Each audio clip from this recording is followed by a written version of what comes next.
ദൈവത്തിൽ നിന്ന് ഒരിക്കലും നിരാശരാകരുത്. ഞാൻ ഇത്രയും പാപങ്ങൾ ചെയ്തിരിക്കുന്നു, ദൈവം എങ്ങനെ ക്ഷമിക്കും എന്ന് ചിന്തിക്കരുത്. ദൈവം വലിയവൻ. ദൈവം പോലീസ് ഓഫീസർ അല്ല, ദയുള്ളവൻ സുഹൃത്ത്. ദൈവത്തോട് സംസാരിക്കൂ, സൗഹൃദം സ്ഥാപിക്കൂ, ദുഃഖങ്ങൾ പങ്കുവെക്കൂ. ദൈവമേ, നീ എന്റെ കൂട്ടുകാരനാകുന്നു, എന്തെങ്കിലും ചെയ്യണമെന്ന് പറയൂ.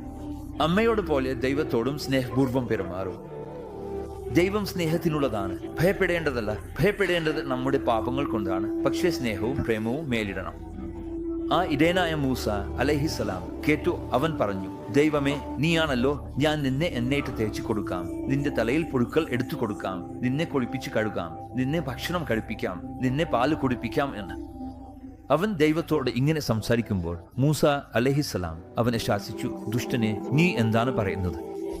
നീ പറയുന്നു, ദൈവമേ, നീ എന്റെ അടുത്ത് വാ, ഞാൻ നിന്നെ എണ്ണയിട്ട് തേച്ചു കൊടുക്കാം, നിന്റെ തലയിൽ പുഴുക്കൾ എടുത്തു കൊടുക്കാം, നിന്നെ കഴുകാം, നിന്നെ ആടിന്റെ പാല് കുടിപ്പിക്കാം എന്ന്.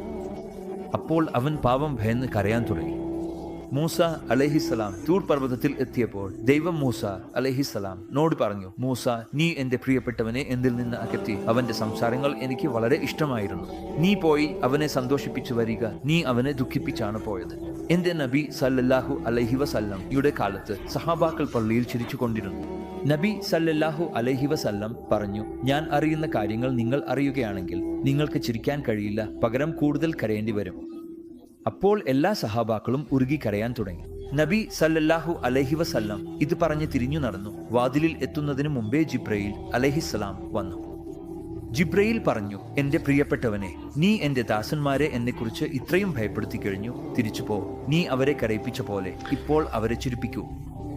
അല്ലാഹു താങ്കളുടെ ഉടമയും സൃഷ്ടാവും ഞങ്ങളുടെ എല്ലാവരുടെയും കരുണാനിധിയുമാണ്.